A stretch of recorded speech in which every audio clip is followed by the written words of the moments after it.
திருட்டு பையன் செவரேறி குச்சி வராயா.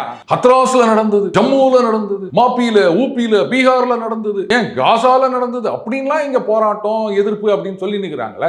இதுக்கு திரும்ப அவர்களுடைய ரியாக்ஷன் என்ன சொல்லுங்க? கூட்டணி தர்மம் அப்படின்னா இங்க கண்ணு முன்னாடி ஒண்ணு நடக்கும் போது இத பத்தி நாங்க யாரும் குரல் கொடுக்க மாட்டோம். ஆனா வேற எங்கேயோ 1000 மைல் 2000 மைல் தாண்டி நடந்தா, வேற நாட்டுல நடந்தாலும் அதுக்காக குரல் கொடுப்போம்னா யாருக்காக கட்சி நடத்துறீங்க நீங்க? தமிழ்நாட்டுல நடக்கிற விஷயங்களுக்கு நாங்க யாருக்காகவும் குரல் கொடுக்க மாட்டோம். ஏன்னா நாங்க கூட்டணியில ஒட்டி நிக்கிறோம். ஆனா தமிழ்நாட்டு மக்கள் எங்களுக்கு மட்டும் ஓட்டு போடணும் அப்படின்னா எங்களெல்லாம் பார்த்தா மாங்காய் மடையர்கள் மாதிரி தெரியுதா?